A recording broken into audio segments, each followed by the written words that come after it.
Hello listeners and welcome to the Montel Weekly Podcast, bringing you energy matters in an informal setting. My name is Richard Sverrisson.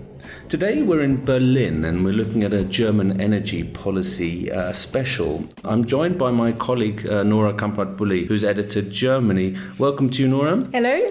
How's 2020 been so far for you? It's been a busy start to the year. We've both had birthdays, haven't we? We have. Capricorns all the way. Exactly. I hope you got some nice prezzies. Yeah, I did. Mustn't grumble. A nice cushion from a friend. Now that I'm, getting old, I need to be comfortable. Absolutely. Very nice. Yeah, perfect.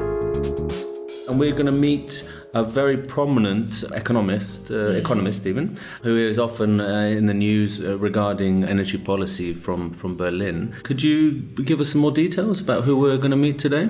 Yes, we're going to meet up with Claudia Kemfert. She's a professor of energy economics and sustainability and also head of the Department of Energy, Transport and Environment at the German Institute of Economic Research, DIW. As you said, quite a prominent voice in the energy policy debate in Germany with, strong opinions. So I'm looking forward to hearing her thoughts. Should be a good discussion, I think. And yes. Last week, certain policy was made clear, or a little bit clearer, wasn't it, in Germany? We Indeed. had the timetable for lignite closures. Could you say something about that, Nora? Absolutely. That was a timetable we've all been waiting for quite a long time. So what we've finally got is that 2.8 gigawatt of lignite will leave the market over the next 3 years.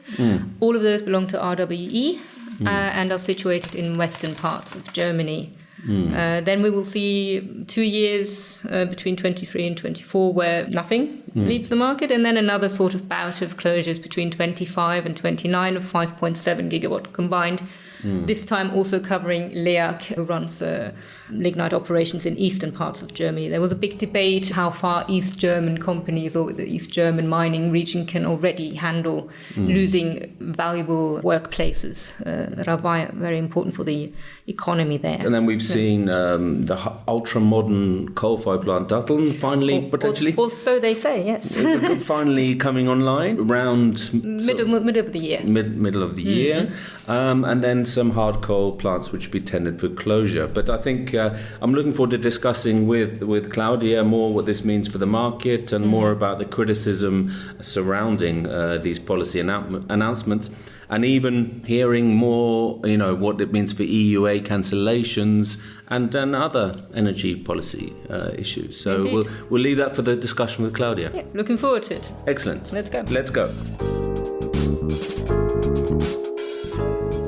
Hello and welcome, Claudia Kemfert. Hello. Welcome to the Montel Weekly Podcast. It's an honor to have you on board. Thank you for having me. I thought we'd start by discussing latest policy moves with regard to announcements made by the German government recently.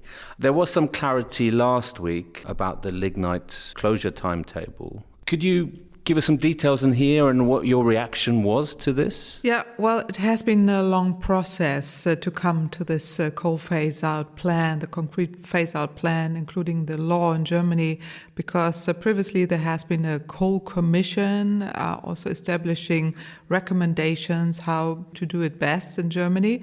And the government discussed 1 year and came up with a solution last week. Meaning that they will not follow in total the recommendations of the coal commission.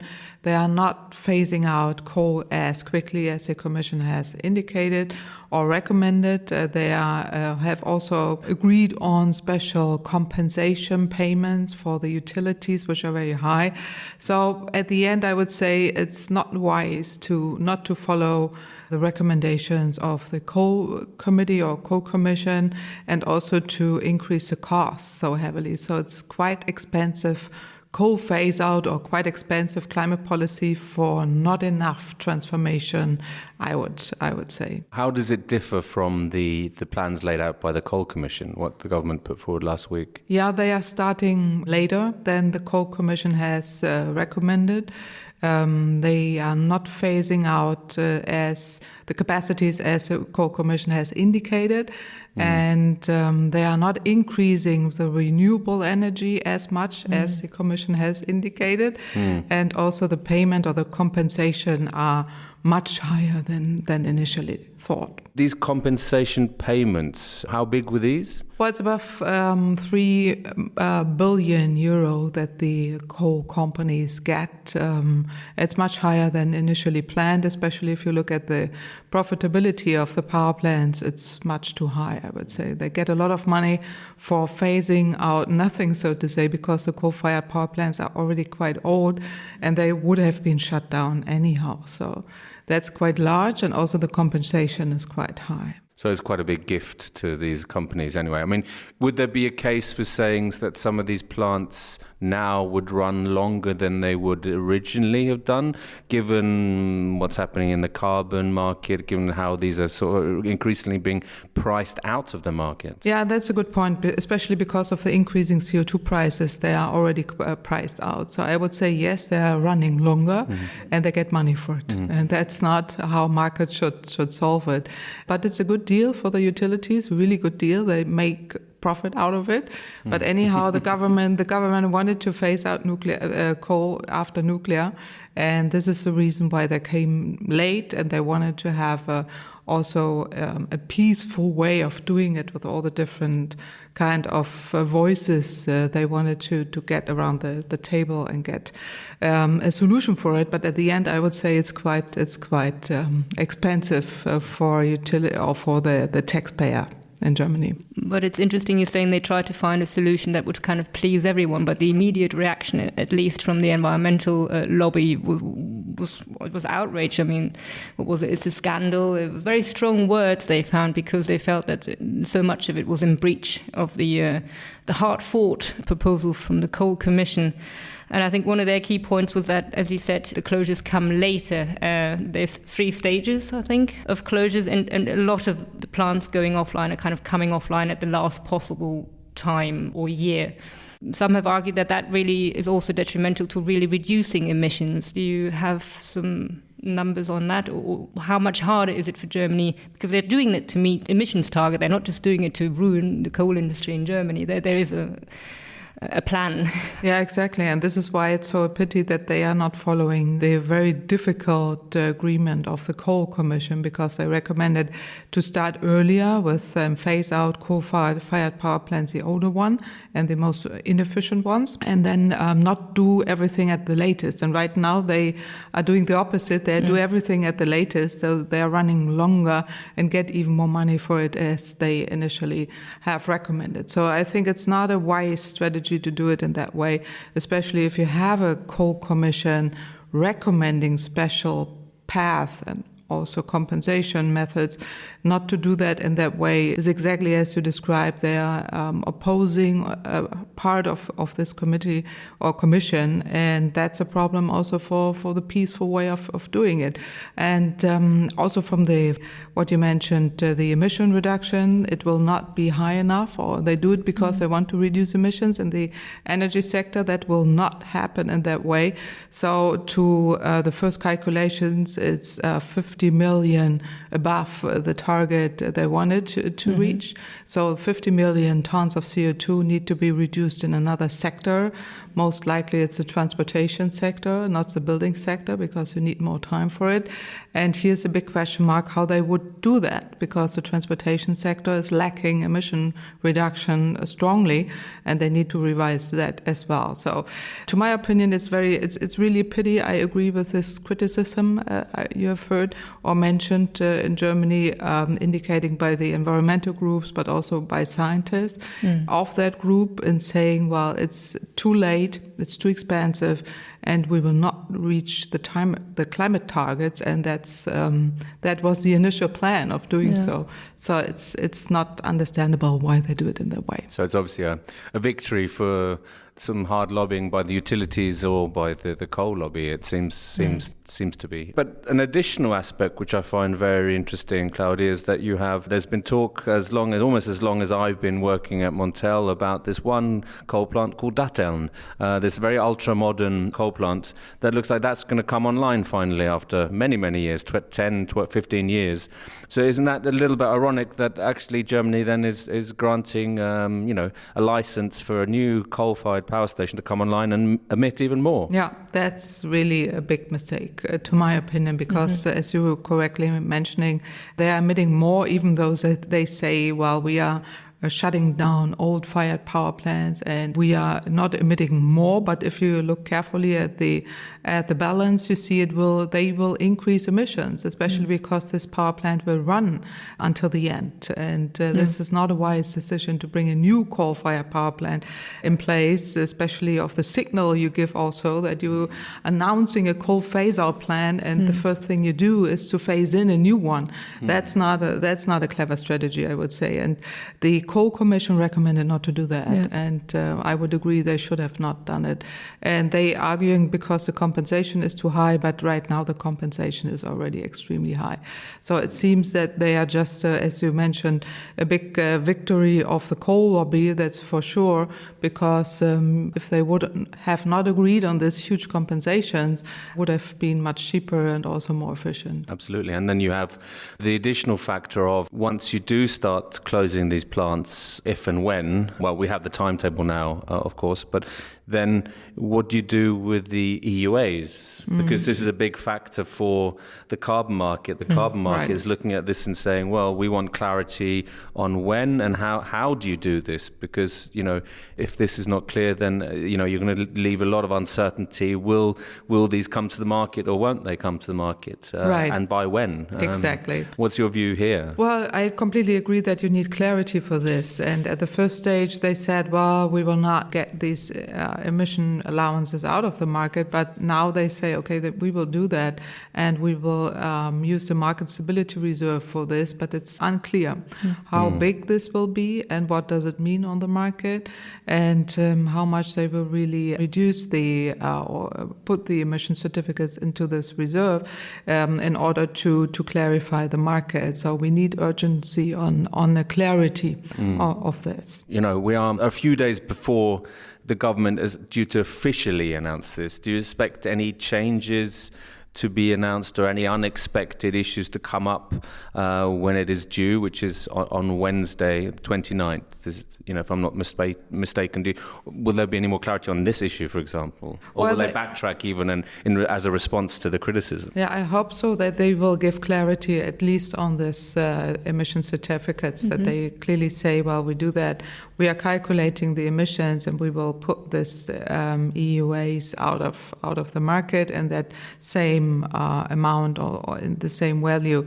I hope that they will say this in this direction, but I don't assume that they will come up really with surprises or new ideas.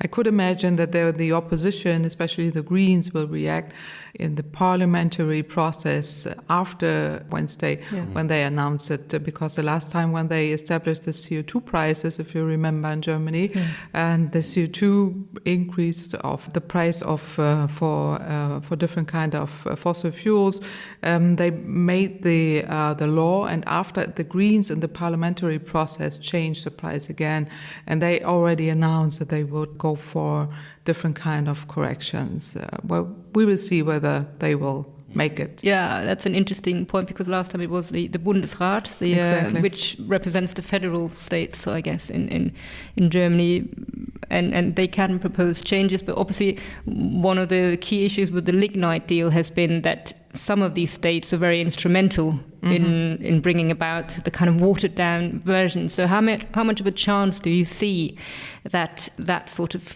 body can bring changes? Well, it might bring a little changes, but not fundamental ones. But I think it's quite unlikely that they will go for larger changes, because if they would do so, we would have already heard it, that they say it to oppose it, but they didn't. They were very clear the last time with the CO2 price, as the government was also presenting their ideas. The Greens immediately said, well, we oppose that and we'll try everything we can to change, but this time they didn't say, so I think the chances are quite low that they will come up with any kind of corrections. Maybe as a note to our listeners, the national CO2 price was raised from 10 euros to 25 as part of that process, because 10 euros would have, it was argued to have no effect. Yeah, that was the so-called climate package where the German government tried to establish a climate package, and there was a lot of criticism from all different kind of sides. Of course, we've talked a lot about lignite. Datteln was a hard coal plant, and basically with the lignite closures, you were getting compensation direct to the operators because there's only basically two big companies, whereas hard coal, they are going the tender route. Do you think that makes sense? We haven't seen a price, a sort of maximum price they're willing to pay an operator for agreeing to shut down capacity. That's kind of like what you call a reverse auction, I guess. The lowest price wins. Exactly. This is what I've heard as well. Well, there is a lot of criticism against this this plan to have this tender process because the Stadtwerke, how do you call them? Municipalities, they are offending it and they are opposing it because they think it's unfair to them, especially if you have a hard coal CHP plant. They say it's more costly in changing than this method would allow to price in, and that's a major disadvantage they see. Although the lignite utilities get a full compensation and could run longer, and the hard coal, including CHP, has different rules here, and I think the last word here is not spoken. But we will see how they manage really to change, because what we need here is also a phase-in of renewables, especially also for heat, renewable heat, our CHP plants. And this has not been established. So right now, to my opinion, it's only a clear focus of phasing out everything, phasing out nuclear, phasing out coal, phasing out lignite, phasing out steam, but nobody talks about phasing in. And this is a big pity. And this is really a mistake, because talking about CHP, we need clear rules in transferring this to renewable heat. And this is not done at all. And as you say, the deal as it is on the table now, or the measures as they've been put forward, will indicate an increase of 50 to 60 million tonnes. And those reductions or potential reductions would need to come from the transport sector. But then you'd need electrification of transport, which would then imply a huge rollout of new renewables. Where's that going to come from? Exactly. Who's going to build that, and where's the incentive for that coming from? Well, there are no incentives for this. Well, sustainable transportation is more than just electrifying the cars. It's much more than also the railway, which needs to be strengthened. Of course, also with electricity from renewables, we need less transportation, intelligent in transportation, especially also in the cities with digitalization and smart mobility concepts and all this. There are not enough incentives for this, because we see the emission increase of the past is coming primarily from road transportation, road transport. And here we need to shift away from diesel and gasoline cars towards more electric mobility, of course, but also a less or more efficient transport mode at all. And mobility per se, including digitalization, needs clear incentive for a change. To answer your question, there is no clear strategy to compensate this 50 or 60 million ton of CO2. So at the end, we might not reach the climate targets as we have indicated to do so. So with this plan, we will not reach it. So if you were in charge of this policy, Claudia, what would you have put forward? What would have been the key elements for you? I would follow the recommendations of the Coal Commission. This is why they have been established the recommendations with a really hard process in getting those, and then the coal phase-out would be earlier, would be more efficient and less costly. And at the same time, what we need to do is to increase the share of renewables by 3 or 4 times more than we do right now. And this needs to be attracted, especially in order to compensate not only the electricity for the energy sector, but also for industry, for the electrification of the transportation sector. We need more renewables. And right now we have a problem with the wind. Wind wind share increase. So there's a huge mess. Although the people like it, the government is doing everything that people seem not to like it anymore.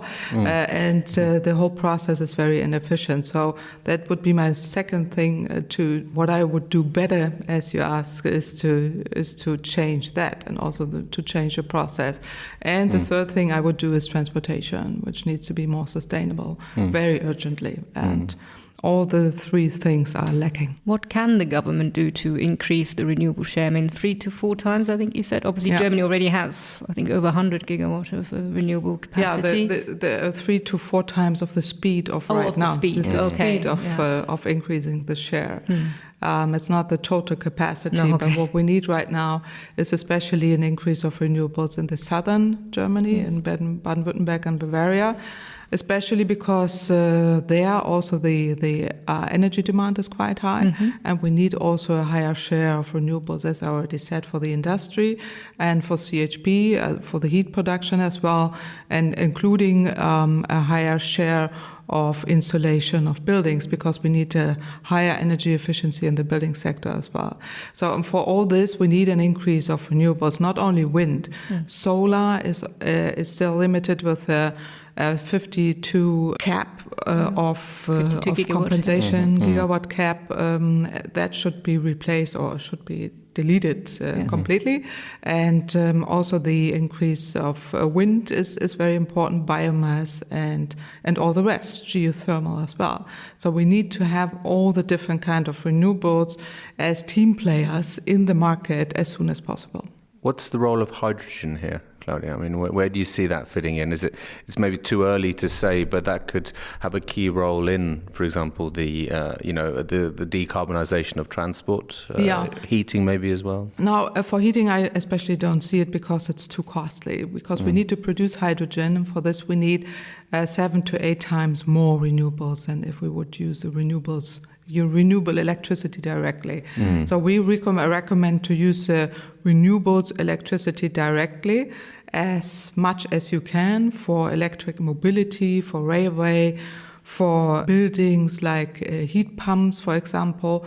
And for those areas where you don't use the electricity directly, especially for ships, planes, and trucks, we recommend to use alternative fuels, and here hydrogen could be one option. But probably further down the line. Further down the line, especially because you have to produce hydrogen. It's very costly.